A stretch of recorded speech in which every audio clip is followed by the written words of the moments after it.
Well, good morning, Floorball fans, and welcome to Day 3 of the NAFL's second weekend of play here in the 2024 season, live from F&M Bank Arena in Clarksville, Tennessee. It's the Minnesota Growlers against the Seattle Sockeyes. I'm your host, Tanner David. Joining me today is none other than Trent Kling. Trent, how are you feeling about this matchup as the Minnesota Growlers look to stay in the playoff race? Well, the Growlers coming off a big emotional victory last night against the Texas 39ers that put them right back into the playoff race. It was a win they needed, 6-4, and really their most complete game, I think, of the season. The problem being it's a quick turnaround. Just about 16 hours after finishing that game, they play a Seattle team that gave them fits in the third period the first time these two teams matched up. And they play a Seattle team that's desperate, looking for their first victory. So for Minnesota, I think it's going to be all about playing a calm game and not allowing the Seattle transition game to take effect like it did in the third period of their first matchup. And heading into the match today, the Growlers currently in third after their victory from Texas stopped the 39ers from coming out to a heavy lead as we hit the halfway mark in the 2024 regular season. It's going to be an interesting matchup to watch. As you mentioned, Trent, this is a rematch of the first game of the 2024 season where the Growlers came away with a 12-7 victory against the new expansion franchise, Seattle Sockeyes. They're a team that has a lot of grit, a lot of determination, and a lot of fun, thanks to the help of captain number 13, Capo Taka. Now on the far side for the Minnesota Growlers, it's Julius Alakangas. No pass to Yipa Arroyola. 1 minute's past, a slow start here for both teams. This is the type of start Minnesota wants. They held the ball. Both teams able to kind of affect the change. We're going to see fewer changes from Seattle. They're primarily a two-line team and really a 1.5 line team when they get close into games. But this control is what Minnesota wants, just anything to prevent Seattle from getting out on the run. Ilmari Lettinen, close wing. Pass to Arroyola at the point. Far side to Salakangas. Salakangas pausing, looking for a man. We go back to Arroyola, now on the far wing. Cross court, Lettinen saved by Ben Kitty. The slap shot in the air. Hiltonen, back to Lettinen to Hiltonen. It's good. Minnesota striking early. And that's Minnesota's MO, is those cross passes. The first attempt after the initial cross pass, an excellent save by Ben Kitty. Kitty has played this Minnesota team a few times, so he knows what to expect with that cross pass. Unfortunately, off of that first initial shot, it opened up the interior of the Seattle defense. And so anytime you're scrambling around after a rebound, it opens it back up for that low post shot. Really, the pass before the shot. Kitty had no chance on the second opportunity as the Growlers lead 1-0, and that possession, that entire first 2 minutes, done par excellence for the Growlers. Now Seattle looking to come up with an answer and prevent the Minnesota Growlers from extending their lead further. They're going to be the ones taking it slow now on the passing. Go deep, Mula to Sinez. Not a lot of rush from either team despite being in Minnesota territory. Mula's shot slapped off a stick there with some curve and some bounce. It sails out of bounds. It's going to be a Sockeyes hit in Growlers territory. Substitutions coming out here for both teams. It's going to be the machine, number 5, Axel Salonen, with a pass to Kluszewski. Of course, in the season opener match against the Minnesota Growlers, Andres Kluszewski, number 77 for the Sockeyes, came up big with 6 goals in that match. He was a one-man offense there for the Sockeyes, and he had a lot of support, a lot of assists from his team, getting the ball to him in the center in traffic. And he's continued that run throughout the course of the season, right now leading the NAFL with 12 goals coming into this game, despite playing for a team that's still looking for their first win. That tells you just how effective he's been able to be for the expansion Seattle franchise. Stoltz to Salonen, behind the Minnesota goal, back down to Stoltz. Shot attempt saved by Pasi Arvinen, getting his arm up there, but still Seattle controlling the ball on the rebound. The pass there from Tuomas Korhonen, the Finnish coach of the Danish national team and coach of the Sakai squad, has suited up after injury to their teammate, number 9, Jonathan Mueller. He may be suiting up today, but still Seattle in need of the depth. That ball chipped away there by Hugo Rovinen off of the Arvinen save, but Otto Bjerkefeld still able to recover here for the Sockeyes. And Mueller is in the lineup today for the Sockeyes, but adding Korhonen gives them added defensive depth after playing the last few games on just 3D. Far side, Emily Bjerkefeld. Take a pause at 3/4. Comes to Marthaler, to Bjernanen, looking for a shot, but Patrick Mulla able to get in there and block the lane at the edge of the crease. It's going to be a Minnesota Growlers hit in. The Letanimi brothers with a look there. Juuso Letanimi's shot saved off the body of Ben Kitty. Bjerkefeld now taking it slow. Jonathan Mueller is in for the Sockeyes squad. Seattle doing a great job of controlling possession more after that early Minnesota Growlers goal. Antonin Sinez facing pressure there from Tuukka Korhonen. He'll draw a free hit here for the Sockeyes. Sinez. Go with the pass on the run to Mulla. Shot deflected out of bounds off the body of Mile Marthaler. In this second line, the second forward line for Seattle, I feel like they're going to be a little bit more direct in their opportunities. They want to get the ball along the boards, hold the ball along the boards, rotate a man out in front. And we see there, not but a second after taking the free hit, a sharp angle shot attempted there. And it gives them the benefit of now being able to put their first line back out there with their leading goal scorers. Bjerkefeld around half court. Go pass down to Mueller. Back to Bjerkefeld. Tito Salakangas coming up to meet him. Back down to Mueller. Now he's got Kluszewski in center. Back to Mueller. Far side, Bjerkefeld. Deflected there off the legs of Tito Salakangas. Driving down the pass to Lehtinen. Deflected there off the body of Jonathan Mueller. A pass there deflected by Axel Salonen. He'll get the ball out to Bjerkefeld. Now driving towards Minnesota territory. Cross-court pass finds Salonen with room in the center. Kluszewski unable to get the shot attempt off, and it comes to the close boards. It'll be Axel Salonen against number 64, Yipao Roila, in the battle for possession, trying to kick the ball out. He's able to get it there. He'll send it back down deep into Seattle territory to Arnold Bjerkefeld. This possession for Seattle entirely courtesy Jonathan Mueller. He comes off of a big shot block, wins a 50-50 ball in the corner, and then a nice backhand pass through the low slot area to spring his team in transition the other way. He's not on the floor anymore. He went off for a change, but for Seattle, he demonstrated in just that one shift how important he is to their cause. And that cross-court pass by Sinez deflected off the body of Vanjonpa. Pierce unable to recover there for the Sockeyes. Etu Vanjonpa will spin around trying to create space as Pierce releases here for the Sockeyes defense. It's Marcus Lane with the pass to Vanjonpa. Close side, Valtteri Rantala. Rantala drawing the defenders in the center. Vanjonpa far side to Lane. He'll lose control of the ball behind him, but Rantala able to rotate around for support. Vanjonpa backing off now. No man on the close wing yet. Valtteri Rantala coming down for support, but it'll go far side. Rovinen off the backboards, trying to find Future. The pass sailing just a few feet too far, trying to give Kapotaka an angle there for the Sockeyes. He'll lose his stick out of bounds. No call there, says the referee, Peter Gustafson. Tom Fuchter off the boards, Etu Vanjonpa. Lane with some space. He'll send a ball with a little bit of loft, and it goes off the shoulder of Kapotaka and will bounce out of bounds. It's a Growlers hit in. It's good to see Hugo Rovinen back in the Minnesota lineup. Missed last night's game against the 39ers, so a little bit of fresh legs coming in for that third line for Minnesota now. Bjernanen pass to Juuso Lehtinen. It's chipped up and out of bounds. It's going to be a Growlers free hit. Etu Lehtinen setting the ball up here right in front of the box for the Sockeyes. Lehtinen unable to convert with a shot from the wing. Too close of a defense there by the Seattle field players. Now Mile Marthaler in his own territory, looking to recover. Taking time at the point to go to Etu Lehtinen, trying to break away on the close wing. Pass off the boards to his brother Juuso Lehtinen, looking back to Etu Lehtinen. But that pass deflected there by number 13, Kapotaka. Korhonen down to Marthaler. Cross court, intercepted there by Patrick Mulla. Looking for Salonen, but it's taken straight back by Emily Bjernanen. Bjernanen, the shot is good.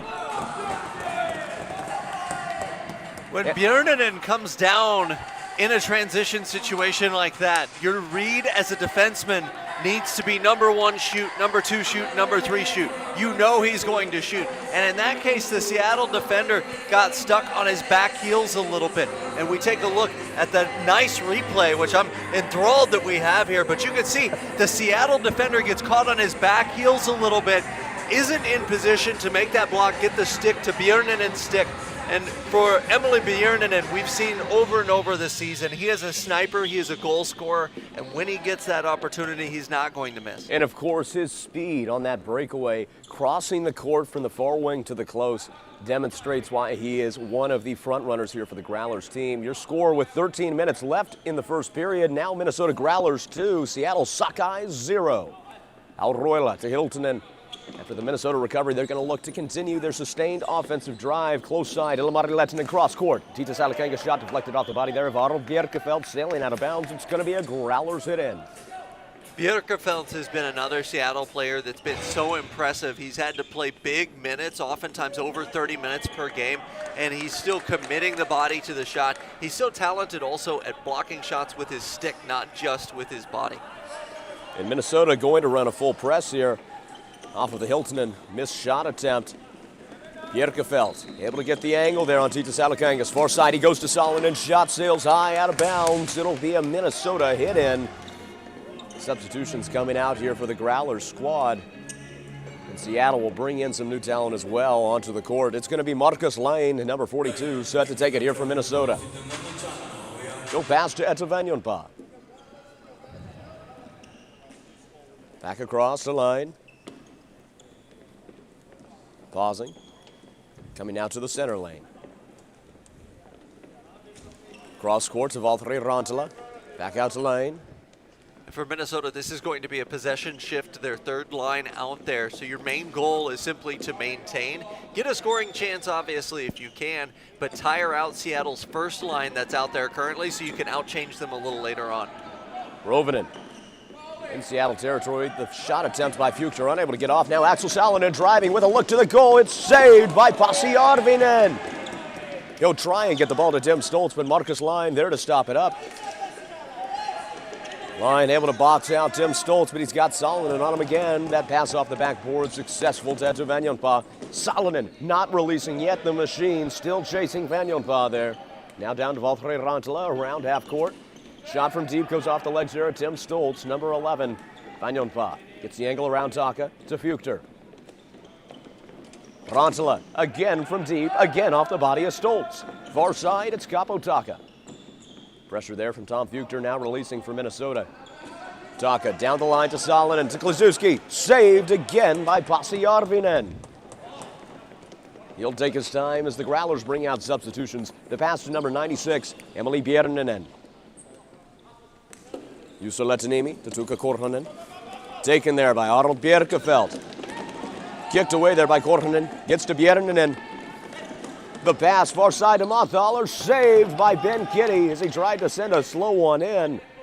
Björnenen back out to Lehtinen. Eetu Lehtinen, the pass to Korhonen. Perimeter passing, speeding up here for the Growlers. Björnenen center lane, cross court to Mothaler. Shipped up and out. It's going to be a Growlers hit in far corner. And we see the effect there of Minnesota being able to outchange the Sockeyes. Again, the third line, thanks in large part to Pasi Arvinen, holding their own and allowing the Minnesota first line to come out here against the second forward line for the Sockeyes. And they've already had a couple of very nice looks through Björnenen. Close side, it's Jonathan Mueller now for the Sockeyes as we get ready to head into the second half of the first period. Seattle looking to gain some traction and cut down this 2-goal lead that the Growlers currently hold. Mueller down the line to Pierce. Looking across to Mueller, but the pass just a few feet behind him. Juuso Lehtinen recovering for Minnesota. He'll pass to Julia Salakangas, who goes far side. Tita Salakangas now looking from the wing, will pass back. Lehtinen, it's good! Ilmari Lehtinen extending the lead here for the Minnesota Growlers. I want to talk a little bit about shot selection for the Minnesota Growlers, and this is something that my fellow goalkeeper, Nicholas Larson, mentioned to me last night after the game against the 39ers. He said the Growlers are so good at hitting the spot along the far post about a foot above the leg. And as we see a replay of this shot, you'll notice that's exactly where this shot selection goes, about a foot above the leg on the far post. And that is, I don't want to say an automatic scoring spot if you're a player, but that's definitely where you want to aim. It's difficult for any keeper to defend because you're so concerned about a shot along the near post. It's very tough to reach to the far post. Minnesota, a great job picking a spot on the net, following through with it. And I think dating back to yesterday, I want to say a good 50% of their goals have been in that exact spot. Saved there by Ben Kitty. Less than 10 minutes remaining in the first period. Your score, Minnesota Growlers 3, Seattle Sockeyes 0. But now it's Salonen driving, looking to Stoltz in the center lane, shipped away there by Lane. Close side, Tom Fuchter. Unable to get a pass off, chipped away by Krasuski, but it's going to draw a free hit here for Minnesota.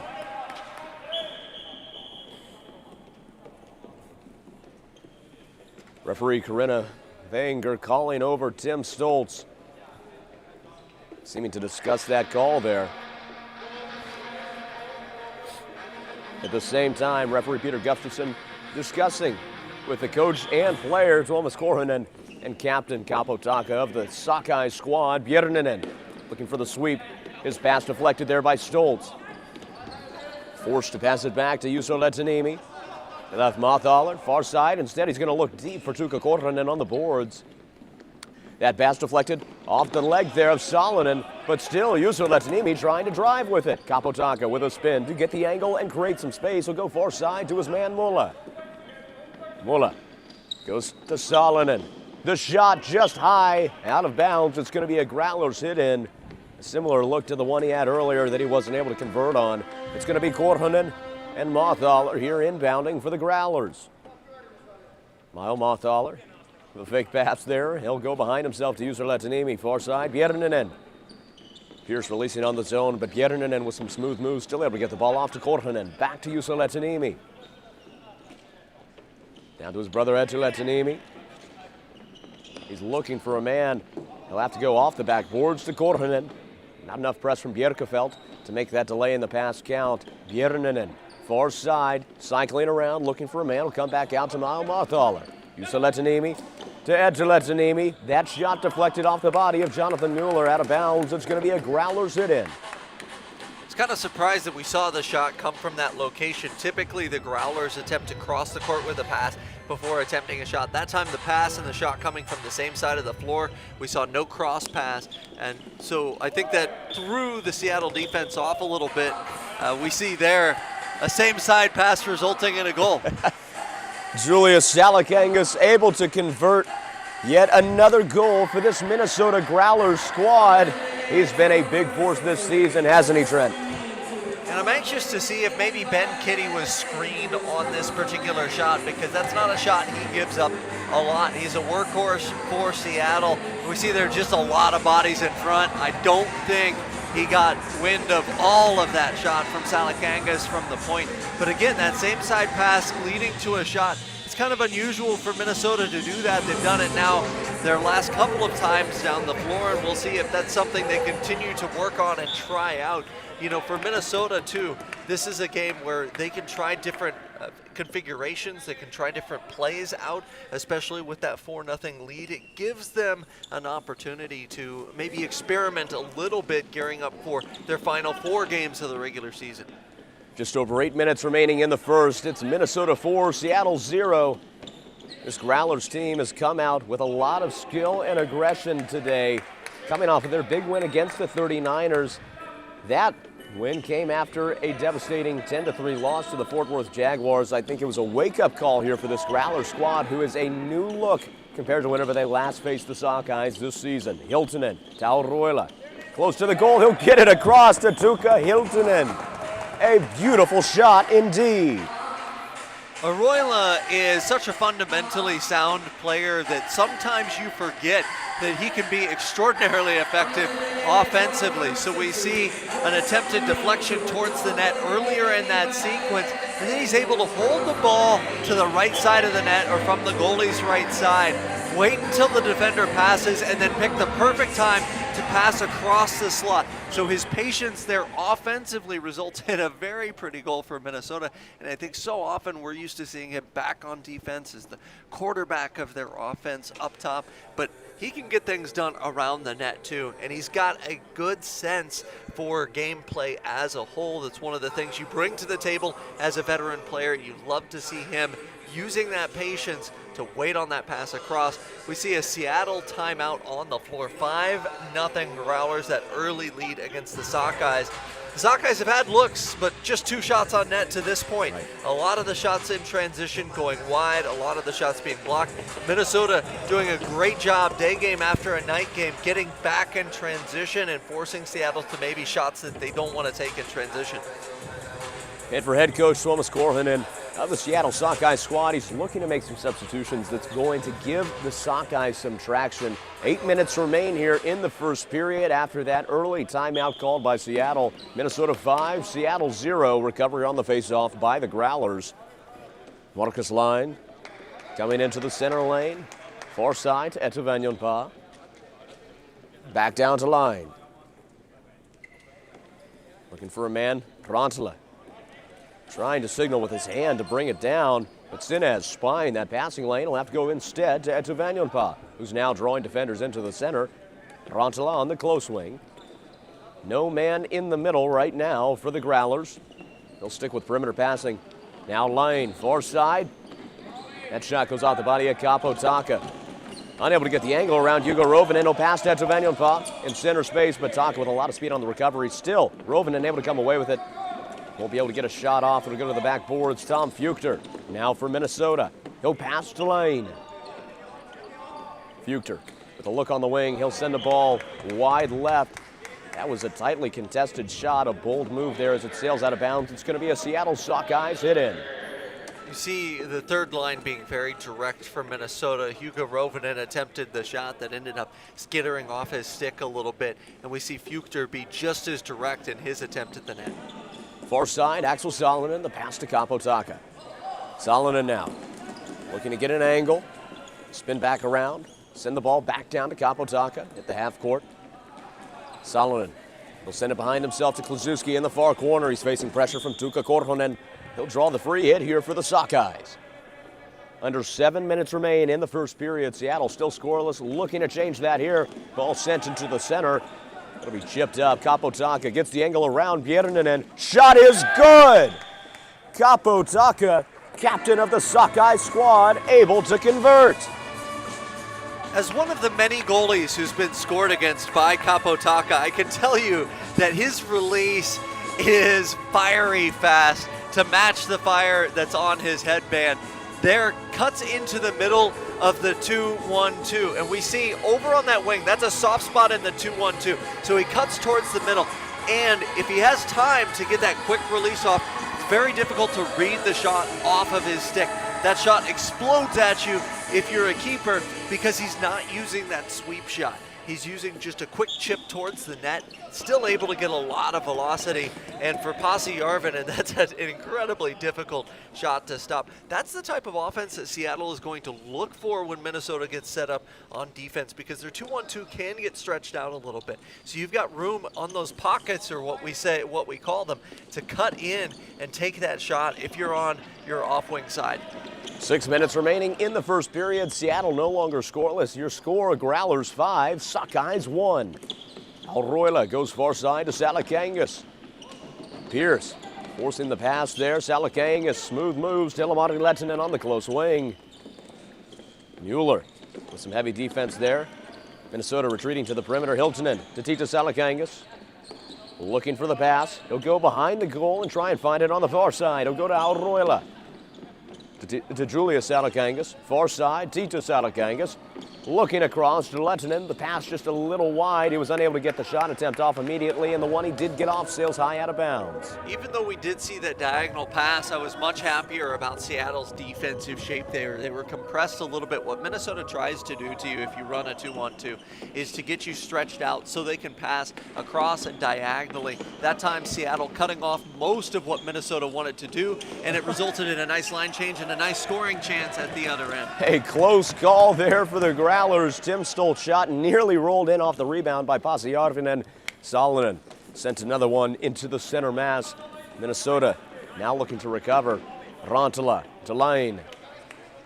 5 minutes remain in the first period. The Growlers still with a 4-goal lead here over the Sockeyes. Shot by Rantala is good as he re-extends it to 5.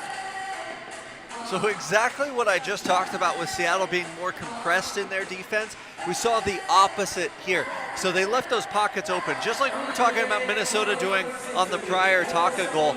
We see the sweep shot coming in from the right side boards, right in towards the pocket where the center needs to come over to that near side. The ball is on the near side. The center is too far towards the center of the court. And as a result, I mean, that's a nasty shot. Take nothing away from the shot. But he had room to get in and enact the sweep shot.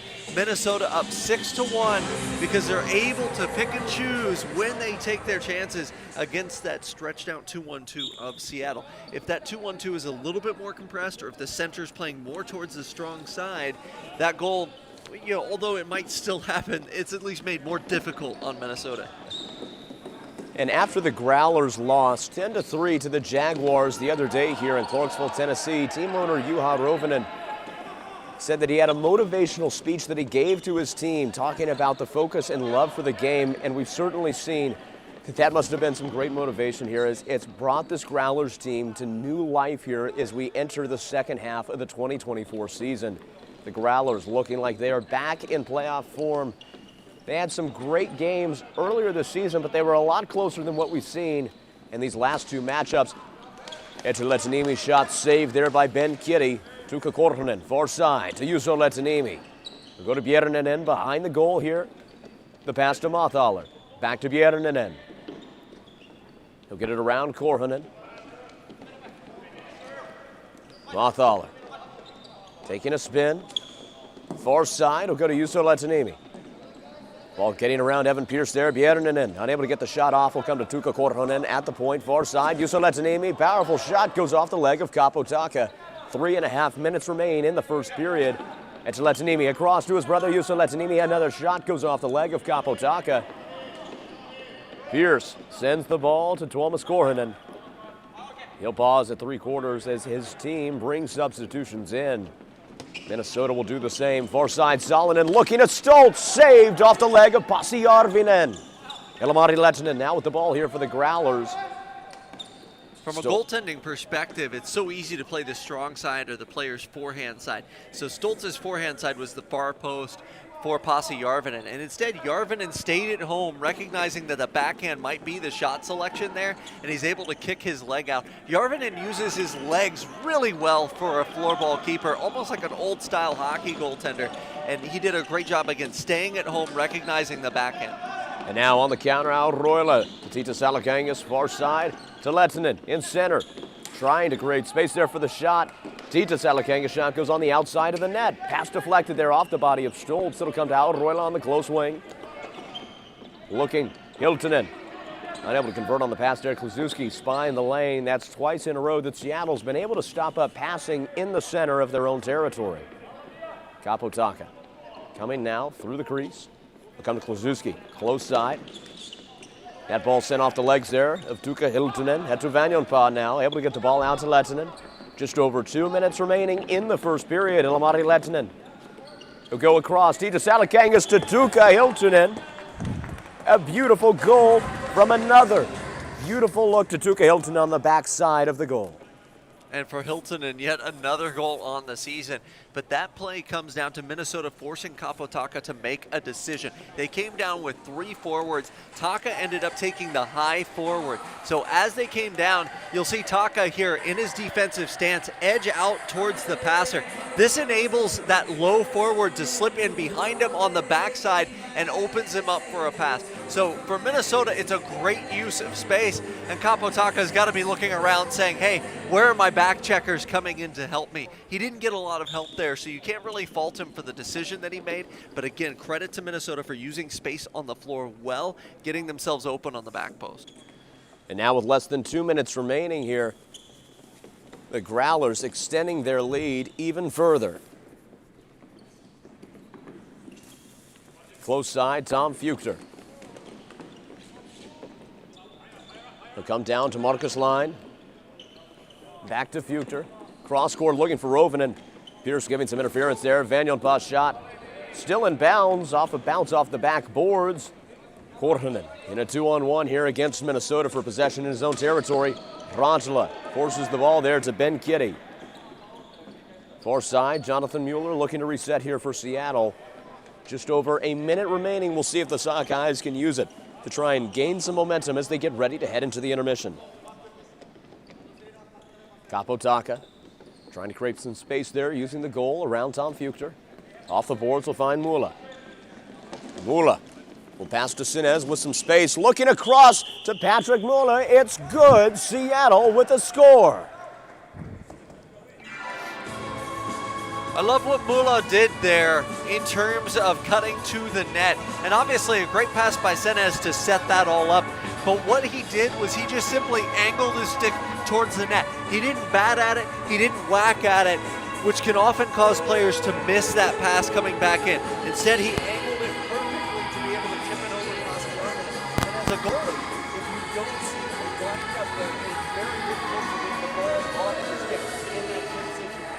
So great shot selection, something that we've talked about during the first half, but also good ball movement for the Sockeyes. It's kind of what we would call a secondary transition goal. So it's not primary transition, primary counterattack. They're able to set up the secondary look and get a nice look on net and a goal. Eteletaniemi's shot deflected off the leg there at Kluszewski. 35 seconds remaining here in the first period. Seattle now getting back a little bit of momentum as they look to make adjustments during the intermission. Mothaler sends the ball down, close corner. Eteletaniemi facing double team pressure there. The ball still gets out to Bjerreinen, but Salonen from behind. Now Stoltz and Salonen on the fast break, but Bjerreinen breaks it up. 30 seconds left on the clock. We credit Bjerreinen so often for being a great offensive threat, but that time his back check was excellent, able to get back, provide pressure on the stick, and pretty much just strip the ball from the Sockeyes rush. Now 10 seconds left for Minnesota's setup last shot. Letaniemi cross side to his brother. Bjerreinen now looking for a goal. It goes off the body of Kapotaka. 5 seconds left. The machine far side sends it into the hands of Pasi Järvinen. An energetic first period there from both teams. Your score at the end of one is Minnesota Growlers 7, Seattle Sockeyes 2. Floorball fans, you're not going to want to miss the second period of play here between the Growlers and Sockeyes. We'll see you in just under 10 minutes for that. And of course, stay tuned during the intermission as we bring you another exclusive NAFL player interview.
Well, Floorball fans of the NAFL, we just got done with the first period of play between the Minnesota Growlers and the Seattle Sockeyes. Now here we have some fans in the Jet Set bar here, so we brought together a special interview with players from Joensuu Jospa Salibandi Club in Finland. So fellas, how are you feeling after the first period? Tell you what, we'll take Capo and Tuka. Well, yeah, it's a tough game. I think that we're trying our best and we're kind of trying to survive out there in the rink, but we're feeling good. We're not feeling fresh, but we're trying. That's all I can say. Tuka? I feel very good. We take huge win yesterday. I think that relaxed us a lot. Now, what is it like, obviously, on two separate squads, you're playing against each other. What is it like knowing each other's style of play and also having that familiarity on the court? It's hard to play against Capo. So you know what he's doing, but he's so incredibly good. So it doesn't help me at all to know what Capo will do. And that's it. How have you felt about the level of play here in the NAFL compared to what you all are familiar with in Jospa back home? Joo, tosi kiva lähti kyllä tanssi. Kotia levänneenä, hauskaa. Very well. Well, floorball fans of the NAFL and those at Jet Set Bar, thank you so much for joining our broadcast. Don't worry, we're going to be back in just a few minutes with the second period of play here between the Seattle Sockeyes and the Minnesota Growlers. Thanks,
Well, floorball fans of the NAFL, it's almost time to come back down to the court for the second period of play between the Minnesota Growlers and the Seattle Sockeyes. But first, we'd like to remind you about our sponsors. First, the Finnish Bistro. The Finnish Bistro is a beloved local gem, offering a full-service coffee bar, authentic European cuisine, and a delightful bakery. Whether you're in the mood for a rich cup of coffee, a delectable pastry, or a hearty European meal, the Finnish Bistro has something to satisfy every palate. Located at 2264 Como Avenue in St. Paul, Minnesota, we invite you to explore the delicious offerings at the Finnish Bistro. And of course, there's our official clothing partner for the 2024 NAFL season, Kempa. If you like what our referees are wearing, then you like Kempa.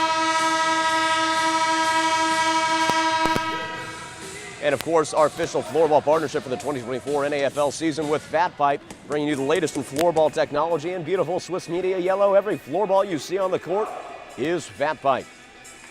Now, Trent, as we get ready to head back down to the court, what do you think is going to be the key adjustment for the Seattle team to try and respond to a dominant Minnesota squad? Well, I think if you just look at the box score, you would say shut down Tuukka Hiltunen, because he had maybe the quietest hat trick in one period that we've seen in the NAFL, but a hat trick nonetheless. I think ultimately, though, for Seattle, it comes down to defensive shape. You can't get your counterattack working if you give up goals on one end on the offensive possession. And I like the defensive shape in particular of the second forward line for Seattle, playing a little bit more compressed, cutting off those cross passes. But I think the center needs to do a better job rotating side to side for Seattle. And if I were coaching them, I think that's the main adjustment that I would make within that 2-1-2 system. And for Minnesota, I think it's not so much an adjustment as just a message to your team. Keep playing with humility. Don't do anything crazy out here. Don't let Seattle back into this game because of needless turnovers. Emily Bertinen now on the close angle pass far side. Mothaler back to Letanimi. Juuso Letanimi to his brother Eetu Letanimi. Shot sailing wide left to the goal there. Bjerkefeld recovering on the close side here for the Sockeyes.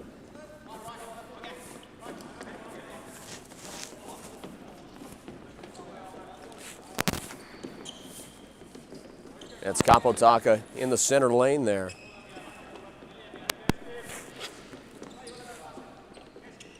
Kapotaka now coming to the close side to look deep. Finds Evan Pierce. Pierce fighting in coverage there. He'll chip the ball up. Going to lose control. Tita Salakangas looking to conquer on the backside. But a shot sailing wide left out of bounds. It's going to be a Seattle Sockeyes hit in.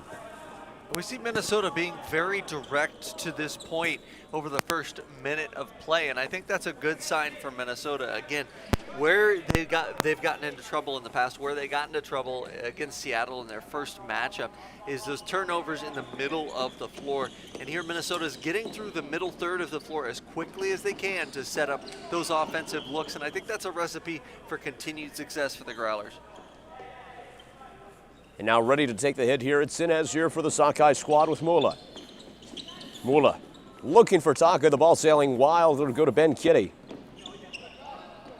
And as a goalie, you can kick it back to your team when it's played back to you, but you can't touch it with the hand. So that's why Kitty didn't grab it there. In floorball, you can play it with your foot, but not your hand if it's played back to you. Mula chipping the ball away there, stopping Letinen's shot attempt. But still Minnesota with possession here in Seattle territory. Julius Salakangas. They come back down to Jipa Auroila. Chipped away there by Pierce. Tita Salakangas across to Hiltunen, but the pass, the bobbling off the end of those sticks there. Korhonen on Hiltunen. It'll get to Auroila. Looking across to Tita Salakangas. Off the foot there of Pierce. Chipped away to the corner. Tita Salakangas looking to Lehtinen. Lehtinen to Auroila. Far side, Julius Salakangas. Minnesota heating up here with their passing. Tita Salakangas pausing around the line, looking for Hiltunen. Mula able to get the angle with the blade. Taka to Pierce now. Pierce deep pass to Taka in Minnesota territory. Deflected there off the helmet of Järvinen, out of bounds. It'll be a Seattle hit in. A great example of what we were talking about with Taka's release there. It looks for all the world like he was going to pass it across the crease to Sinez. Just a flick of his wrist and it's in on the helmet of Pasi Järvinen. That ball sailing around Taka. It's going to go to Tim Stoltz off the backboards. Axel Salonen sends the ball around. It goes off the blade there of Salakangas. Stoltz, the pass to Taka. Seattle still with possession. They'll go to Tuomas Korhonen. Off the board, Salonen behind himself looking for Kozuski, but Hilton using the blade to push his stick around. Back to Salonen. He'll try and edge out Hilton in there. He's able to get it to Taka at half court. Kliszewski. Solomon a little late on the release there, creating an opening for Hilton to get to the ball. He'll pass it back to Yipao Royles. Minnesota looks to mount an offensive.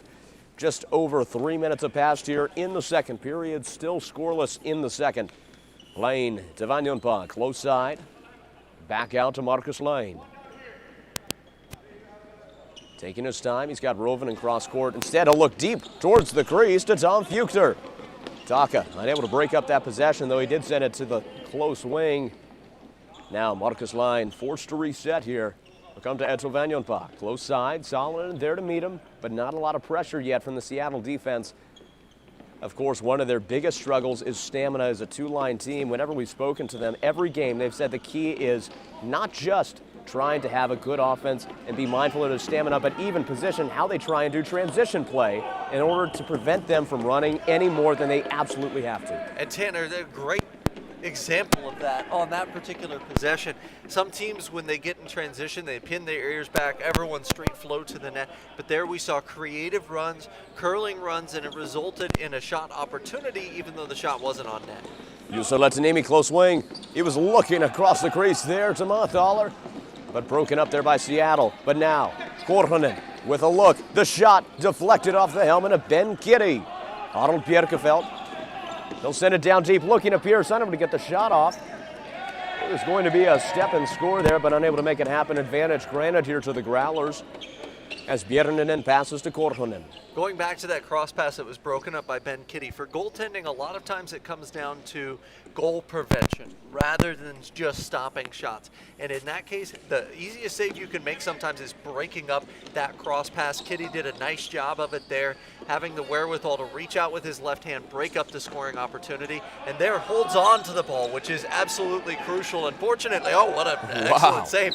And unfortunately, he didn't see that lurking Björninen behind the net. And that's exactly what Minnesota loves to do. You know, we've said it before, Trent. This is a team whose offense is described by system, right? They are systematic in sending players to spy behind and around the goal line. They wait for that cross passing, and we've seen a lot of goals, especially those from Tuukka Hiltunen, coming from that run from behind the goal where the goalkeeper isn't even prepared for it. Yeah, and Björninen, a nice job. You love to see that if you're the coach of the Growlers, certainly. You've got a 5-goal lead, and Björninen is still being a pest in the offensive end as the forechecker. He's still on top of plays, and he was upset that he didn't score when he came to the bench. You absolutely love to see that in a game where your team has a commanding lead, because it means your players are still mentally focused. They're still mentally in the game. And admittedly for Minnesota, that was something they maybe didn't have the first time they faced Seattle. Tim Stoltz trying to get some breathing room. He'll find it behind the Minnesota goal. Hiltunen looking to cut off the rear route. Al Royland now pressing on the front, but he's able to get the ball out to Axel Salonen. Back on the boards to Tim Stoltz. Steal there by Elimari Lehtinen. Lehtinen on Salonen. The co-workers back home in Finland currently on opposing sides. Penalty call's going to come down here.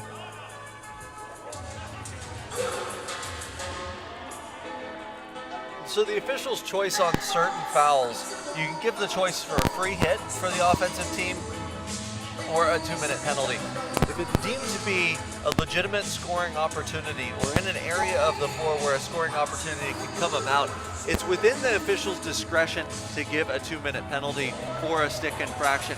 And that's what we see here as we see Salonen sitting now for 2 minutes. We get our first look at the Seattle box play. Taka, the kind of the quarterback of this box play.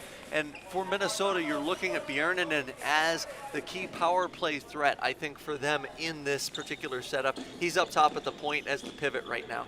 And now less than 14 minutes remaining in the second period. Both teams still scoreless, but power play going to give Minnesota an opportunity here off the Salonen penalty. Close side, it's Tiitas Salakangis. Back to the top. Far side, Lehtinen made quick work of that power play with a look just on the right side of the center lane. Minnesota scoring off the penalty. Excellent shot placement for Lehtinen, which is something we've seen throughout the first 6 games of the regular season for him. He is as close to a pure scorer as you will get for Minnesota. But the key to that power play for the Growlers was Björninen. He dropped from the point into a high slot, almost a bumper position. He drew 2 defenders in, which allowed Lehtinen to pop out into the high slot area and have the free look at net. So it's really because Seattle was so preoccupied with Björninen in the low slot area. They sucked right to him. They basically had 2 defenders, both of the wings and the diamond, coming into him, and that allowed Lehtinen time to make the shot. And Lehtinen, as I mentioned, is a sniper. He's going to hit that low far side spot if you give him the time and the opportunity. 13 minutes remaining in the second period. It's Growlers 8, Sockeyes 2. 2 saves there by Kitty. It'll sail out. It'll be a Seattle ball. Yeah, the Seattle free hit coming because on the backside of that, on the back post, Hugo Rovinen was in the crease of Ben Kitty. Usually the officials will call that to the other team. Kapotaka backing off there. Pressure from his teammate back in Finland for use by Eetu Lehtinen. Korhonen, close side for Seattle. Go across, finds Tim Stoltz. Stoltz in pressure. Ball chipped out of bounds there by Eetu Lehtinen. It'll be a Seattle Sockeyes hit in there. Stoltz to Korhonen. He's got Kluszewski far side. He'll look for the cross pass instead, down to Stoltz deep, but he's unable to field it. It'll roll out of bounds, and that's going to be a Minnesota Growlers hit in. Mothaler to Korhonen, down to Lehtinen. Juuso Lehtinen to Miles Mothaler. In the center lane. We'll go far side. Korhonen was looking to drive, but he had too much momentum to field it. Tim Stoltz to pass behind himself, looking for Kluszewski, chipped away there by Björninen and Korhonen. Kluszewski still able to get the ball down to Stoltz on the backboards, looking for a man to pass to. Trying to find Kluszewski in the center. It'll roll behind him and go to Miles Mothaler. Sends it off the backboards. Juuso Lehtinen in space, but with Salonen pursuing him. Kluszewski forcing the pass to Björninen and chipped away by the machine, Axel Salonen. Back down, Mothaler to Korhonen. Miles Mothaler in the center lane, down to Tuukka Korhonen. Minnesota backing off here as Auroila comes in and the Growlers make substitutions. Now it's Mula in for Kluszewski. That's the only change that the Sockeyes will make. Far side, Julius Salakangas here for the Growlers. He'll pass behind himself. Auroila down the line, Tita Salakangas. On the wing, looking in the center to Lehtinen, chipped away by Mula, but Lehtinen still able to get there and get the ball out to Salakangas. Now the ball in a battle for possession here. Tuomas Korhonen not going to face too much pressure there from the Growlers. Lehtinen gets it to Tita Salakangas, chipped to the boards again by Mula. Mula with support from his coach Korhonen. But that's going to draw the free hit here on a push call for the Minnesota Growlers. Tita Salakangas with Ilmari Lehtinen. Salakangas in the center. Julius Salakangas shot deflected off the body of Patrick Mula. Hiltonen gets it out to Auroila. Auroila across and down to Tita Salakangas. Lehtinen by the goal line. Looking to chip it up and over Ben Kitty, but instead he chips it up and over the boards, out of bounds. It's a Seattle Sockeyes hit in. And that errant shot was forced by the Seattle defense. That time he wanted to come out of the corner and pass it across diagonally to one of the 2 guys that was on the back post, one high, one low. Seattle cut that off. Taka did a great job from the far post of cutting that off, so it forced that backhand attempt in front. A much harder offensive look for Minnesota than that cross pass would have been. It'll be a Growlers hit in off the pure shot attempt that sailed out of bounds. Marcus Lane here for the Growlers, set to take it. He'll pass it to Valtteri Rantala. Comes back down to Vanjonpa, over to Lane. Tim Stoltz staying around half court there. Salonen spine a little higher. Rantala off the boards, back to Marcus Lane in Minnesota territory with a 6-goal lead. Of course, not looking to overextend themselves here. And if we're looking at the macro level from Minnesota, This period, the first 10 minutes or so, is exactly what they've wanted. I've only counted 2 turnovers in the middle third that have resulted in Seattle rushes the opposite direction. Outside of that, they've played very calm. They've played collected with the ball. They're holding on to this lead. They've been able to build on it with a power play goal. But the key is for Minnesota not to score 30 goals in this game or anything like that. It's to make sure you take care of yourself first. This league is too good to try and run the score up on anyone without giving up some chances the other way. Minnesota has minimized those chances coming back the opposite direction. And a pass from deep there deflected off the body of Bjerkefeld. Taka in a double team on the far side. Rantala releasing now, but Fuchs going to stay with them. Taka. Pass behind the goal. That ball chipped away there by Rovinen, and Rovinen gets it to Fuchs just off the right post. Another rebound attempt and a third saved by Ben Kitty. Marcus Line, far side for Minnesota, still looking to recover. He'll go to Rantala. Rantala out to Vanjonpa. Salonen coming to meet him as he has to back up to field that pass. Cross court, finds Line. Less than 10 minutes remain in the second period. We're officially in the second half of the match. Your score still Minnesota Growlers 8, Seattle Sockeyes 2. Tuukka Korhonen now in for the Growlers, looking to lead the offense. To come back down to Lehtiniemi. Down to Björninen at the point to Marthaler. Down to Emily Björninen. Speeding up the passing here in the backcourt. Mile Marthaler behind himself to Björninen as now Juuso Lehtiniemi comes on the close wing. Lehtiniemi looking across to his brother Eetu Lehtiniemi. It's a family business here, scoring goals for the Minnesota Growlers. That was beautiful. I have no other words for that. That was straight up pretty. As you mentioned, there's a family connection there, but also so much going on this play makes it a gorgeous floorball play. Not only do you have the diagonal pass, but you have the diagonal pass midair. You have the late run past Taka on the far post, and everything is timed with perfection. The final goal ended up taking place on a volley because the pass was on a hop. Everything about that goal was perfect. I think you would have trouble creating that goal in a lab if you went back to recreate it. That was a fantastic goal. That might have been the goal of the season so far. Yeah, the speed, the distance, able to get the angle on the fadeaway far side of the goal, as you said it, Trent. There's no words for that except for 9 minutes remaining in the second period. It's now Minnesota 9, Seattle 2. Ilmari Lehtinen on the close wing here. He'll pass to Tita Salakangas. Down to Julius Salakangas. Hiltonen back to Salakangas. Speeding up the passing, a thing of beauty, but it goes in the legs there, it appears. Salakangas still able to recover. Now to Auroila at the point. Tita Salakangas, close side. Auroila again, cross court. He'll find Lehtinen.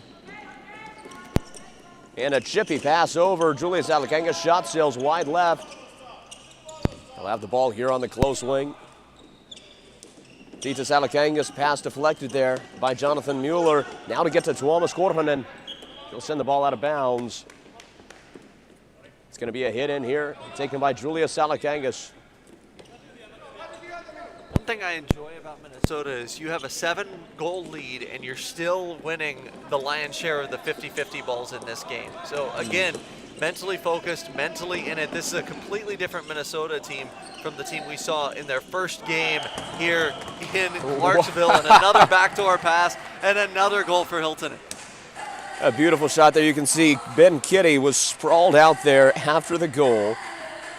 I mean, that's representative of every bit of offense we've seen here from Minnesota so far this match. And Lehtinen, as I've mentioned before, is such a good shooter. So number 10 in white and purple is such a good shooter that Ben Kitty has to focus in, has to lock in, has to respect the shot. And that leads Hiltonen's stick open in front. If you're Kitty, you have to read the shot first. About 75% of your read there is going to be on the shot first, which means he's like rotating over. A defender really has to be in the way there because you have to help out the keeper when a sniper has it in Lehtinen. They didn't rotate over quick enough. They didn't get a stick there, and Hiltonen has goal number 4 on the afternoon. 7.5 minutes remaining now in the second period. The Growlers in double digits. It's Minnesota 10, Sockeyes 2. Kluszewski gets it to Salonen, close side. The shot deflected off the back leg there of Marcus Line. Stoltz able to get it off the rebound. He'll pass to Capo Taka. Tim Stoltz, number 11. Far side, his shot goes off the body of line. Rantala, the pass down to Etu Vanjonpa.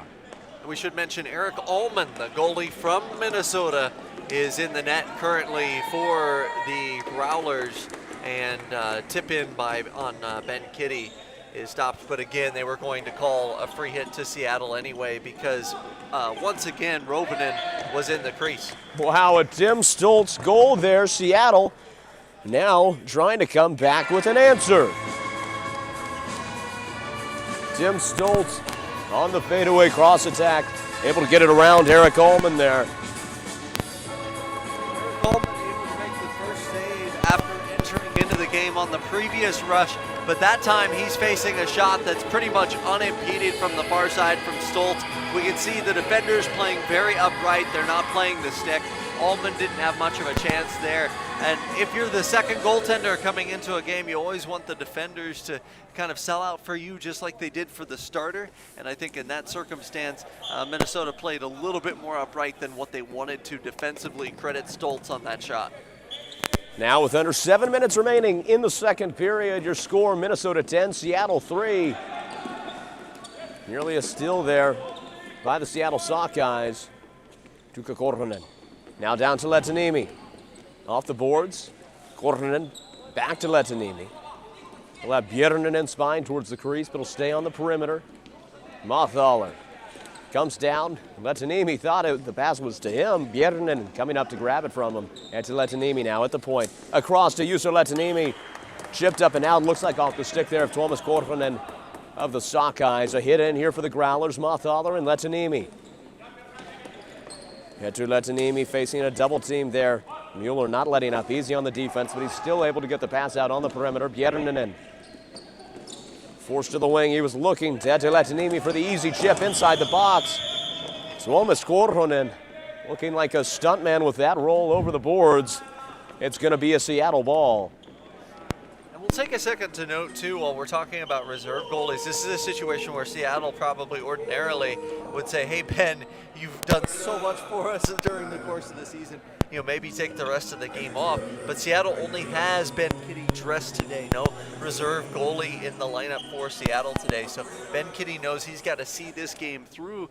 And as we talked about with Seattle's transition attack, where you got to kind of worry about legs, worry about reserving your energy, Ben Kitty's got to do a little bit of that maybe in net, because 5 games in 5 days, or 4 games in 4 days as he'll play here, that's rough for any keeper, much less one that's playing for a team still looking for their first win that hasn't really had a whole lot of the ball in the first couple of games here in Tennessee. And that has to face this new look Growlers squad in the back half of the season, putting 26 shots on goal.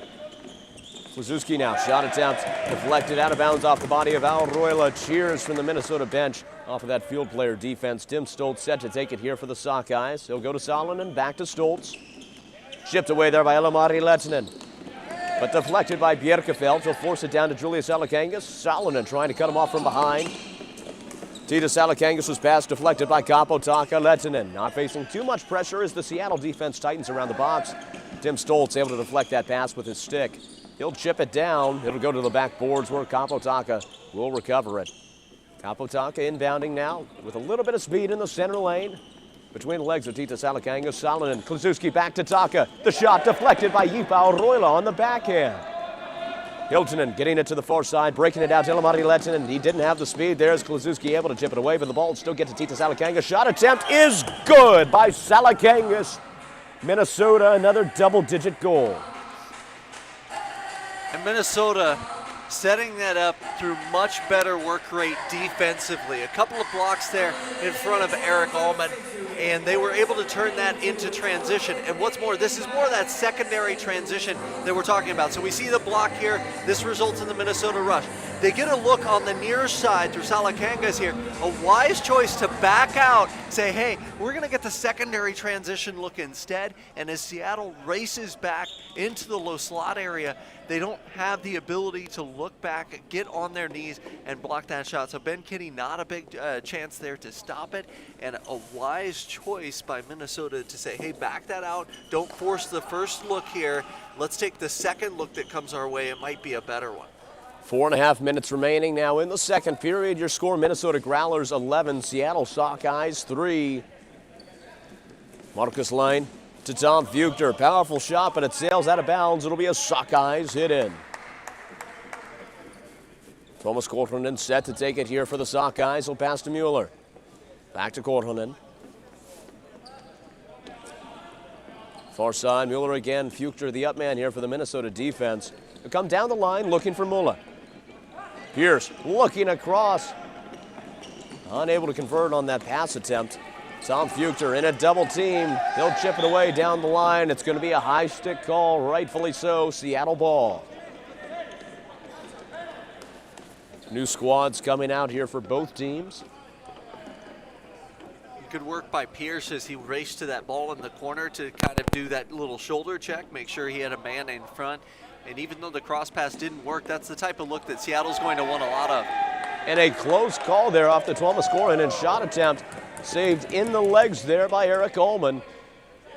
Credit to Ullman for taking away the entirety of the bottom of the net on that point shot. So not only did he stop the original shot, but any player who was going to get that rebound by him was going to have to elevate the ball. You know, Ullman's a guy, he is a 100% team player. He is the first guy to yell and cheer when his teammates do something well. As a reserve goalie, that's a difficult position here.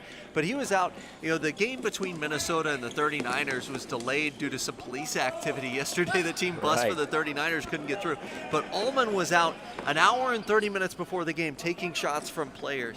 He is a guy who lives and breathes this sport, so it's really nice to see him get the opportunity. And not only that, he's a great guy off the floor.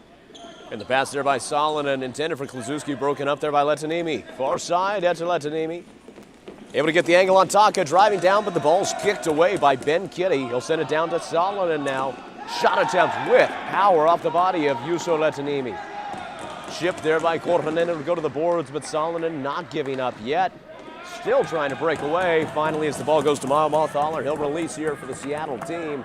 Less than 3 minutes remain in the second period. The Growlers with a commanding 8-goal lead here. And you can see just how much Eric Ullman is a favorite for the team members as JP Arroyo goes over, gives him a high five as play was still going on, as the ball was on Arroyo's stick. Ipa Arroyo, the pass to Salakangas. Comes back down. Tito Salakangas, cross-court shot, finds Hiltunen. Down to Lehtinen at the goal line. Coming behind the goal now, Björkefeld trying to cover on the close wing. Back out, Hiltunen to Lehtinen. Over to Tito Salakangas, deflected there off the body of Evan Pierce.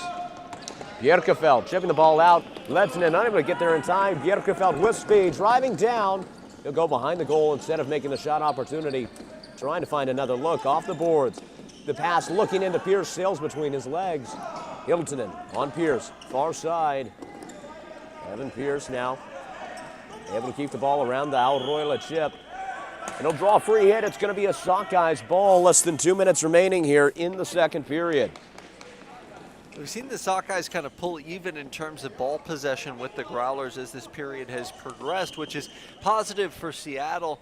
You know, they're kind of, pardon the pun, swimming upstream a little bit in this game, but any positivity that you can get going into the third period is going to be something to build off of for their 7th game of the season. And we'll see if they can try and find a paddle for this creek. The pass there to Korhonen. He'll get it out to Kluszewski. It's going to be awarded here to the Sockeyes, wasting no time. The pass to Taka on the far wing. Less than a minute and a half here in the second period. He'll come down to Korhonen. Chip pass taken away there by Marcus Line. He's got Taka behind him. A mistake there trying to send the pass backwards as Taka comes to recover. Salonen to Taka. The shot is good. Capo Taka, captain of the Sockeyes, leading his team there, bringing another score home. A nice job, patience, and this time it's secondary transition for the Sockeyes. The quick release for Capo Taka coming out of the pass from the corner. And I think one of the things you really like to see there is Salonen not taking that first shot, taking the ball into the corner, taking a second. Taka lingers on the left side, and then when he has the ball there, you know he's going to shoot. So you've got to close that down. But you further belabor and stress the benefit metaphor here of swimming upstream. You know, it reminds me of my childhood visits to the Ballard Locks where you would see the salmon ladder there. And if you're the Seattle Sockeyes, it's going to be incremental progress for the rest of the season. And plays like that are going to get you a little bit further up the salmon ladder, so to speak, to get to that promised land for them. I think those type of plays are plays that the coaching staff, that the overall staff and the players of the Sockeyes can go back, look at and say, hey, we can do more of this and we have the wherewithal to do it. We just need to make it a more consistent part of our game. Well, I'm glad you've had that experience seeing the salmon ladders, Trent. I've been a salmon fisher, so I think the analogy breaks down there for me. The Growlers now with the ball, less than 30 seconds on the clock. Mile Mothaler in the center lane. He'll come close side. Letanimi to Bierinen. Back to Letanimi. 15 seconds on the clock. Mothaler coming into the center lane. He'll go far side. He was looking for it to Letanimi. Chipped there by Mulla, but the ball is still able to find its way to its intended man. Letanimi behind the goal. 5 seconds. Mothaler's shot chipped away there as he tried to make it from inside the box. Time will expire. And your score at the end of the second period, it's Minnesota Growlers 11, Seattle Sockeyes 4 in what was a great period of NAFL play. Floorball fans, you're not going to want to miss the conclusion to this match. We'll be back in 10 minutes with the third period between the Growlers and the Sockeyes. And of course, stay tuned during the intermission as we bring you another exclusive NAFL player interview.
Well, Floorball fans of the NAFL, we've just gotten done with another great period of play here between the Minnesota Growlers and the Seattle Sockeyes. I'm joined here by number 26, Tuukka Iltinen.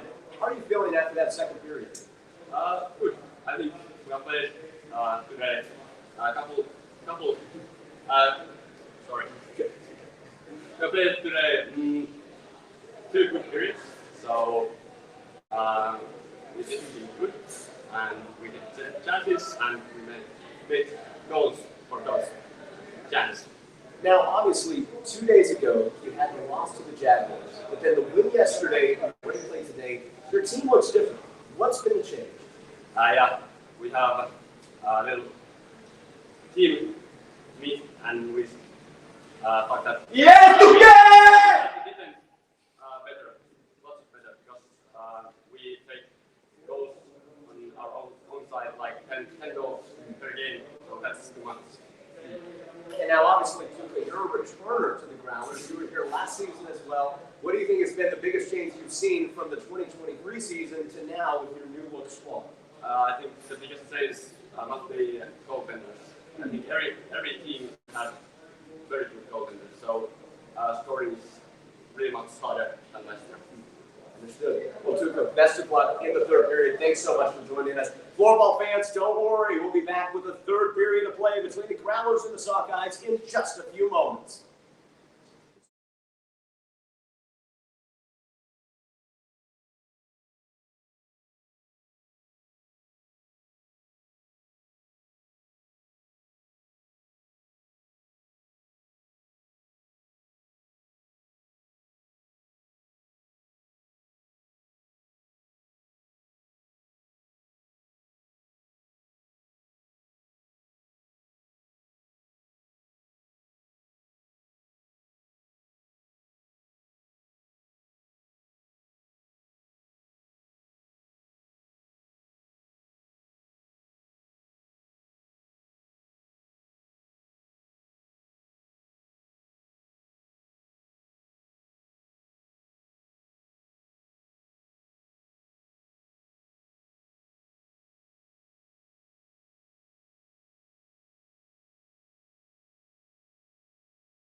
Well, Floorball fans, it's almost time to head down to the court for what's set to be a great conclusion of play here between the Growlers and the Sockeyes. But first, we'd like to remind you about our sponsors. First, the Finnish Bistro. The Finnish Bistro is a beloved local gem, offering a full-service coffee bar, authentic European cuisine, and a delightful bakery. Whether you're in the mood for a rich cup of coffee, a delectable pastry, or a hearty European meal, the Finnish Bistro has something to satisfy every palate. Located at 2264 Como Avenue in St. Paul, Minnesota, we invite you to explore the delicious offerings at the Finnish Bistro. And of course, our official clothing partner for the 2024 season is Kempa. If you like what our referees are wearing, then you like Kempa.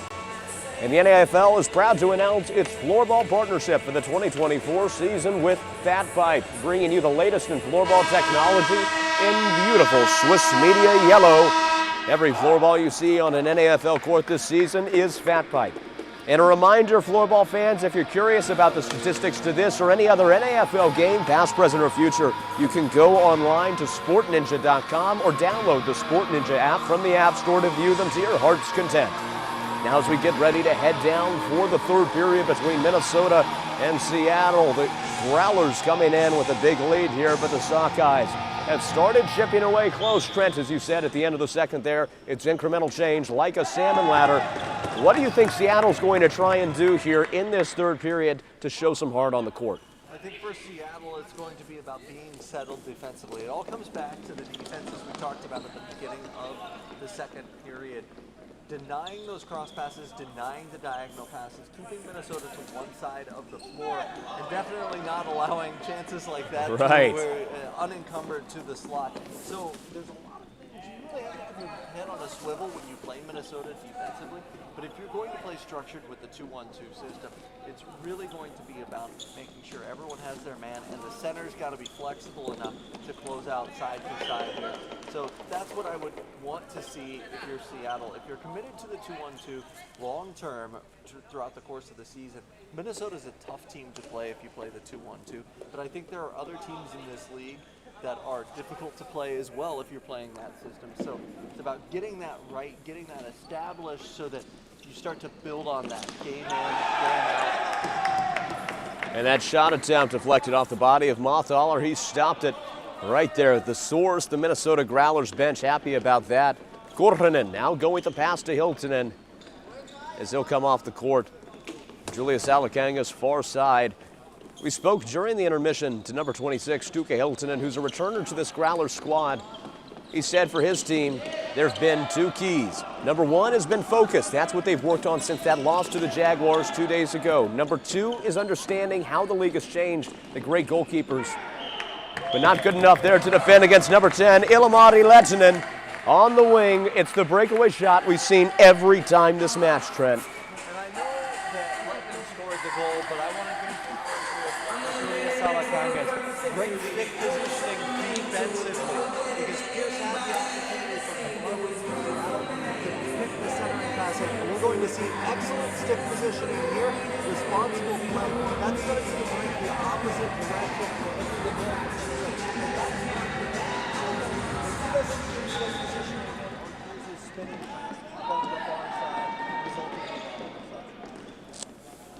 Now the ball going here behind the Minnesota goal. It's Salonen and Stoltz trying to keep the drive alive for Seattle. Vanyanpai able to get the ball out on the side.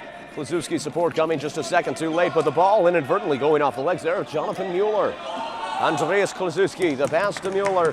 Seattle now with possession, 18 minutes remaining in the third period. Your score, Minnesota 12, Seattle 4.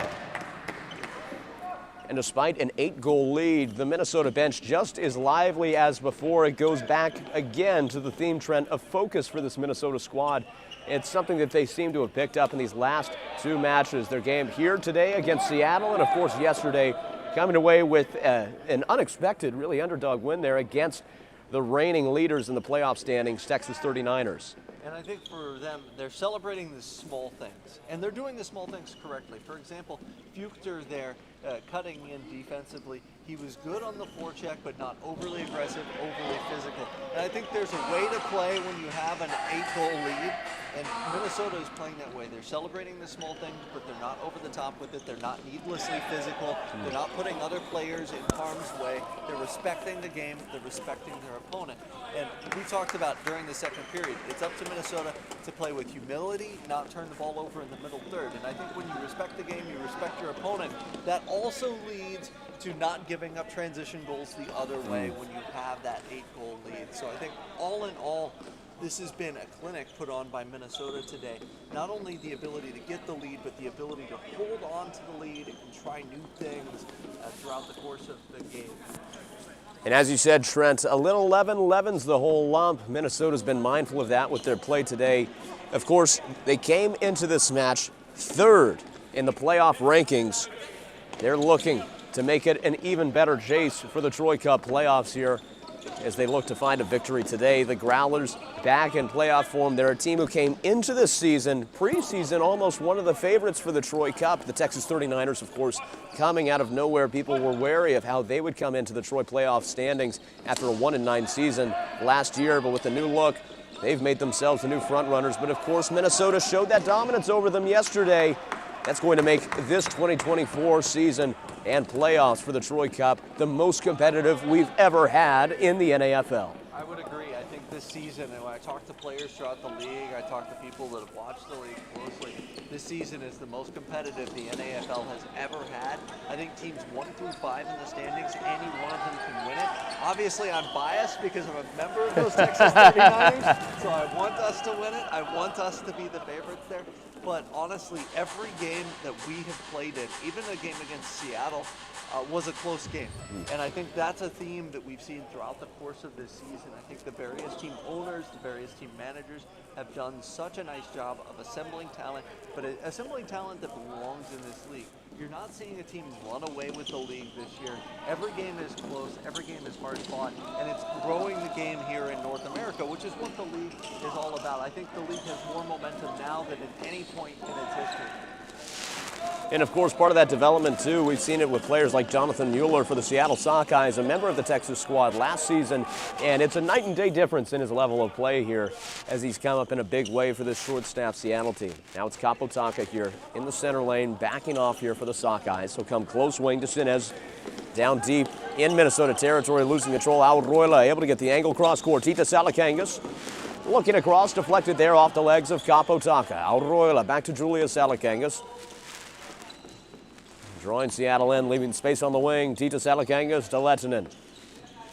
Now behind the goal, that ball chipped up off the blade. Taka unable to get there in time to recover the pass.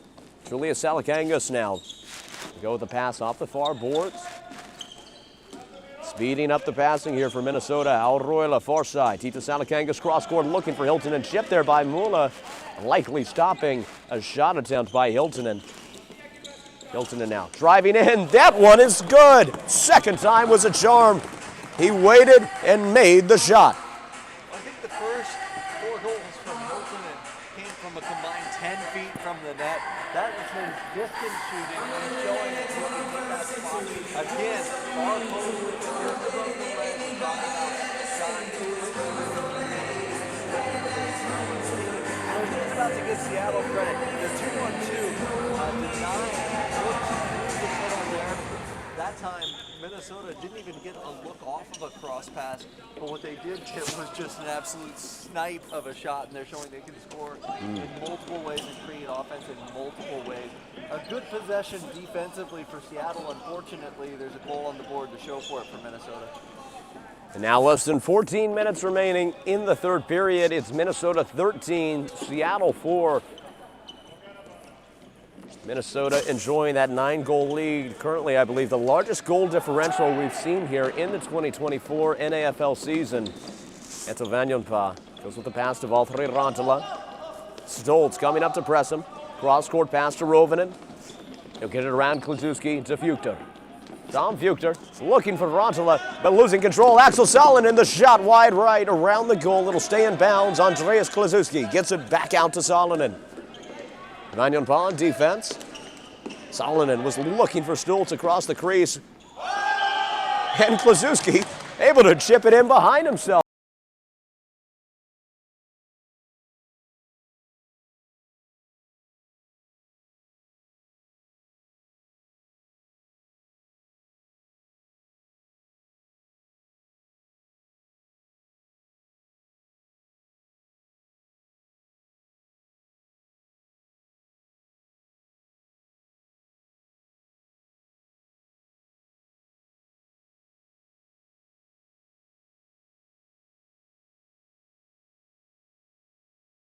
13 on the season. 13-5, Growlers lead. They still hold an 8-goal advantage. And again, it's all about getting positives for the Sockeyes. So now you say, okay, well, that play worked, that deflection in front to the back post. Maybe that's something we incorporate in our power play book. Maybe that's something we incorporate as a set play going forward. So remember, we talk about small steps for the Seattle team as they begin to grow as an expansion team. And again, it can be something as simple as, hey, that play worked really well in the game. Maybe we incorporate it as a set play, a play coming in out of a free hit or a timeout later on. The ball driving down now into Minnesota territory. Korhonen sending it to the far boards. Back down. Bjerninen far side. They go to Korhonen. To Juuso Lehtiniemi. Working with his brother Eetu Lehtiniemi. Will go far side to Bjerninen. Coming around the center lane. Pierce denying the look. That ball rolling behind Eetu Lehtiniemi. Going to the boards. Mothaler. Pass chipped away there by Mueller. Eetu Lehtiniemi. Close wing. He'll pass it to Mile Mothaler, chipped up in the air. It's going to be a free hit here for the Growlers. Eetu Lehtiniemi set to take it. Juuso Lehtiniemi, far side to Bjerninen. A spin and a shot, sails wide right off the boards. Eetu Lehtiniemi to Tuukka Korhonen. Back to Bjerninen, another shot off the back boards. Chipped away by Mueller, still able to get it to Bjerninen. Less than 12 minutes remaining. Across Eetu Lehtiniemi. Shot saved by Ben Kitty. This is an impressive save by Ben Kitty to get across, get that high hand up, in this case his right hand on the dive. And with Ben Kitty, one of the things you know about him is you're always going to get maximum effort from him. He's a very mentally focused goalkeeper, the Canadian national team goalkeeper. He's played in the league now a couple of seasons, played for Fresno last year. I thought he was impressive for Fresno last year and was one of the better goalies in the league. This year, a tough task playing for a Seattle team that tends to give up more shots than they get against the opposition. But Kitty showing there, he's mentally up to the task, still very much in this game, committed to the cause for the Sockeyes. And that's a great point to mention, Trent. You look at the score, you see an 8-goal differential. That doesn't tell the full tale. When you look at the shots on goal, you realize that the Growlers and Sockeyes have given up very similar percentages of those shots on goal into actual goal conversions. 13 of 31, about a third for the Growlers. And now that's going to extend, however, the ratio for the Sockeyes as another goal here for the Minnesota Growlers. 11-10 left in the third. I want to talk about this goal from a goalie's perspective. So we're just talking about Ben Kitty being so mentally astute that he has to cut in towards the shooter or towards the ball carrier that's coming in on the offensive play. So we see here, after the turnover, Kitty comes out to cut down the angle. That's really up to the defender to take away that high pass. The defender has to know that that second player that's coming in this case the trailing player is going high. So Kitty's job there is to cut down the angle on the shooter because he sees his defender taking the pass. Kitty made the right read there to cut down the angle on the shooter, but it's up to the defender to know he's got to stay high to take away that pass. Instead, he was really kind of just taking away the back hook, and that left Kitty in no man's land. So that was an instance where Kitty made the right read as a goaltender, but a bad result as a consequence of maybe his defense not being as organized coming back to defend against that 2-on-1. And now with 10.5 minutes remaining in the third period, on that Ilomari Lehtinen score, it's Growlers 14, Sockeyes 5. Kapotaka in the far corner. He'll pass it to Bjerkefeld. Bjerkefeld driving down through the legs of Rovinen, far side to Mula. Mula looking deep to the crease to Pierce, but it's chipped away by Lane. It's going to go to Rantala. After that deflection goal by Kloszewski, Seattle's gone back to that well a couple of times, just trying to get the ball in front, trying to get the deflection into Eric Ullman. And the last couple of times it's been snuffed out by Minnesota, but we can already see that they said, hey, that play worked, let's try it a few other times with different personnel. That time the pass was intended for Pierce inside, didn't work out, but Kloszewski's line is back out there. We're curious to see if once again they start offense from the point, try to get it funneled in towards the goaltender area. Thomas Korhonen now in his own territory, past Kloszewski center. Stoltz back to Kloszewski, driving down. Shot goes off the legs there. Juuso Lehtiniemi. Mothaler boxing out Stoltz. Ball chipped out of bounds. It'll be a Growlers ball. Less than 10 minutes remain in the third period, officially in the back half here of the third. Mile Mothaler with the pass to Korhonen. He'll go far side. Lehtiniemi He's got Björninen on the wing, but Salonen's fine. The angle will pass back to Korhonen. No man in the middle here for the Growlers, staying on the perimeter in this offense. A look across, Etuletanimi over to his brother, Juuso Letanimi. With that shot going on the outside of the net, he'll have to get it back out to Korhonen. Björninen is going for the ball there on the far side. See if Korhonen sends it over. Instead, he's going to try in center to Juuso Letanimi, chipped away by Kluszewski, but now Björninen with the ball, driving in traffic, gets it to Monthaler, saved by Ben Kitty. Korhonen behind the goal, the pass to Mueller. Monthaler pursuing from behind. Kluszewski in center will take it back as the Growlers' defense retreats. Less than 9 minutes left in the third period. Kaapo Taka coming out to take it here for the Seattle Sockeyes squad. And of course, Taka, not just a great player on the court, but also a great leader of this squad. We've seen him in some of the disheartening deficits, still telling his team, smile, hey, enjoy this game. It's certainly great to see the chemistry that he's developed. It's a lot thanks to Kaapo Taka. I think he's the perfect leader for this team, and credit to him for taking on that role. It's not easy to be the leader of the team that's still looking for your first win after your fifth or sixth game. But I think, to your point, he's done a good job of keeping joking around with his guys, but also being serious when he needs to be, and trying to teach some of the less experienced players the nuances of the game and kind of what they want to do. So again, perfect leader for the Seattle squad, and I don't think their record in the standings is a reflection of either his play or his leadership, as Kluszewski puts on number 14 in this season. And off that Kluszewski goal, the Sockeyes going to cut down the lead a bit here. A great look from the center, gets around Eric Ullman with just under 8 minutes remaining in the third period.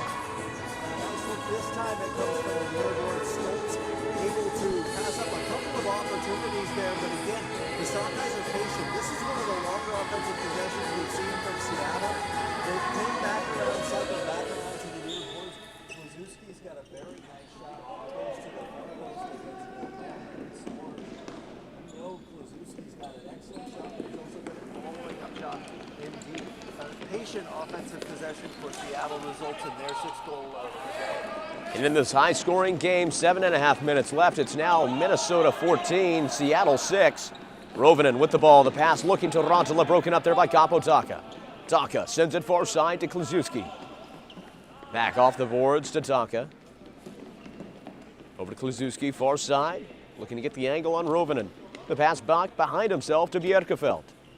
Tim Stoltz creeping. He'll pass it back off the boards to Bjerkefeld.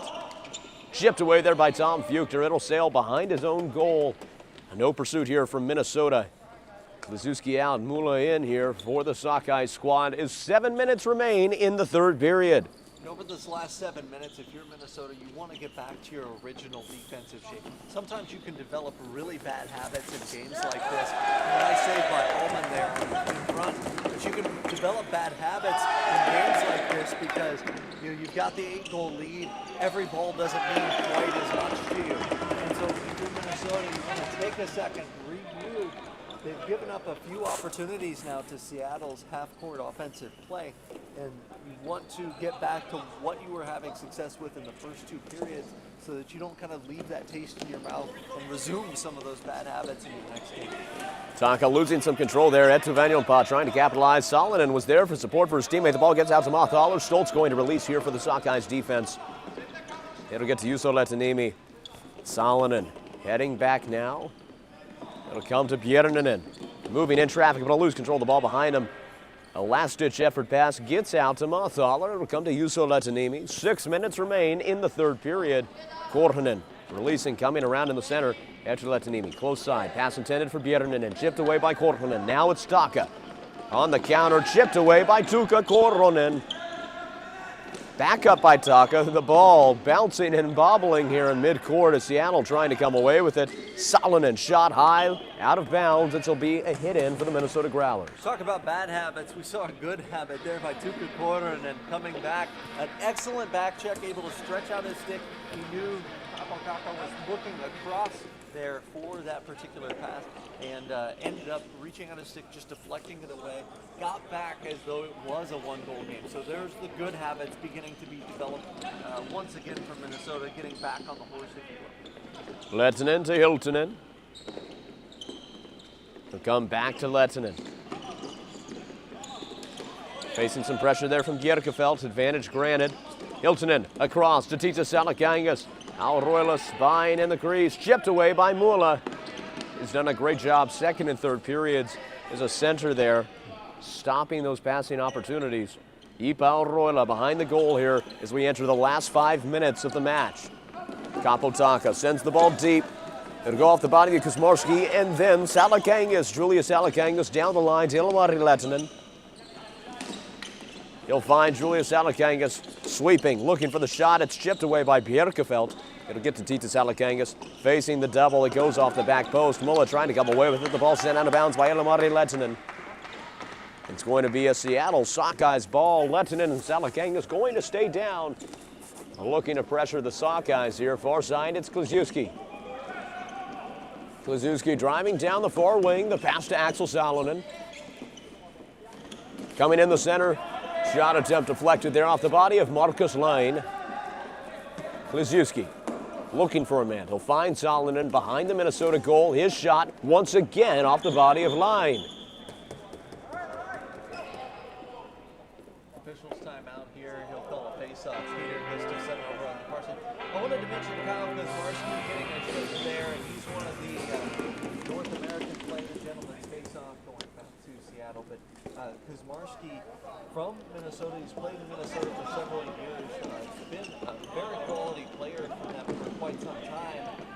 So it's kind of ironic that he's playing against the Minnesota team, but it's good to see him getting some playing time, getting some action, and hopefully being able to take some of this experience back to those local clubs there in Minnesota. Minnesota's got a great floorball community, and it's good to see a few of those Minnesota floorball players, including Eric Allman, including Kyle Kuzmarski, getting playing time here in the NAFL. Stoltz breaking the ball out there after the battle on the boards. Now it's going to be Marcus Line. In the center, will find Valtteri Rantala. The ball chipped up, somehow still in bounds. Line looking for it, but Taka finds it before he can. X marks the spot. Taka on the far side. Pausing, chipping the ball, center lane, sent away by Fuchter. Down to Rovinen. He'll lose control there on the pass. He'll send it deep on a hope and a prayer, but it goes into the hands there of Ben Kitty. Now Seattle sends it back to Tim Stoltz. Just over 3 minutes remaining. We'll see what Seattle can do with him. Far side, Arnold Bjerkefelt, the pass to Capo Taka. Taka facing pressure from behind there by Rovinen. He'll have to take a step to get the angle, but the ball's chipped up by Jussi Lehtiniemi. It'll be a Seattle Sockeyes ball in the far corner. Taka, the pass to Salonen. He was looking for Mulla, but Lyon able to break that play up there. Kuzmarski now with the pass to Bjerkefelt in Seattle's own territory. In the center, Mulla looking far side, but Jussi Lehtiniemi anticipating the pass. He's got Bjernen on the far side of the break, but it's chipped away by Bjerkefelt. Now going into the center lane, open waters. Tuukka Korhonen, the pass down to Eetu Lehtiniemi. 2.5 minutes remaining in the third period. Jussi Lehtiniemi behind the goal. The pass to Bjernen. They go off the boards to Mile Marthaler. Pierce coming up to meet him, but that leaves Bjernen open on the wing. He'll go to Jussi Lehtiniemi. He's got Korhonen down deep, but that pass deflected off the body of Taka. Second deflected. It's a battle on the boards here. Emily Bjernen not facing too much pressure there, breaking the ball out. The attempt by Korhonen to Lehtiniemi, chipped away. Taka to Bjerkefelt, back to Taka. It goes off the legs there. Lehtiniemi coming to the close wing. It's Tuukka Korhonen. The spin to create some space against Kuzmarski, who will now back off. As the forward here for Seattle, he'll come off the court as Kluszewski and Salonen come in. Bjernen driving down. Shoulder-to-shoulder contact by Kluszewski, denying the sweep shot attempt. Less than 2 minutes remaining now in the third period. Auroila, Korhonen, down to Hiltunen. Tuukka Hiltunen taking his time. Stoltz backing off around three-quarters court. They'll go to Julius Salakangas on the close wing, far side. Over to Tita Salakangas. Looking down, Lehtinen back to Salakangas, but losing some control. Axel Salonen able to get there. They'll send it to the boards. The spin around. It's still going to be Seattle's ball. The machine staying on it. He'll pass behind himself to Bjerkefelt. Less than a minute and a half left. Lehtinen to Hiltunen with the center look. He'll go behind himself to Lehtinen. Deflected there off a body. Auroila to Tita Salakangas. Back to Auroila. He'll kick it to field the pass. Julius Salakangas at the point. Looking for a man to pass to. He's got Auroila in center to Hiltunen on the wing. Lehtinen in the crease. He'll pass it behind himself to Auroila. Less than a minute remaining in the match. Far side, Tita Salakangas. holding the ball. Now down to Auroila. Cross court. Tita Salakangas deflected there by Klazuski. Now it's Tim Stoltz for Seattle. Coming in close. He was looking for the assist pass to Salonen. Sailing wide. Axel Salonen with the ball for the Sockeyes. What'll he do? He'll send it down to Tim Stoltz. Close corner. Stoltz to Klazuski. Shot deflected there off the legs of Auroila. Salonen still with possession as we enter the last 30 seconds. Trying to break the ball out. Instead, it's Tita Salakangas able to come away with it. He's got some speed on the far wing. He'll pass to Lehtinen in center court. Over to Auroila. Back to Lehtinen. They were able to get Kitty sprawling, but unable to get the shot attempt off there. For Seattle, we talk about building on small things. The fact that Klazuski is blocking that shot with 12 seconds left in an 8-goal game, that tells you everything you need to know about the type of player he is, and hopefully that builds some momentum for Seattle going into their contest. And at the end of the match, your final score live from F&M Bank Arena in Clarksville, Tennessee. It's Minnesota Growlers 14, Seattle Sockeyes 6. Floorball fans, thank you so much for joining us to watch this exciting matchup in the NAFL. Minnesota now advancing to 4-2 on the season, looking to put themselves ahead in playoff contention. Don't worry, we have 2 more exciting matchups today at 1 and 4 p.m. Central Standard Time. And of course, stay on the stream as we bring you another exclusive NAFL post-game interview.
Well, Floorball fans of the NAFL, we've just gotten done with the great matchup between the Minnesota Growlers and the Seattle Sockeyes. I'm joined here by number 92 of the Growler squad, Tita Salakangas. How are you feeling after the victory?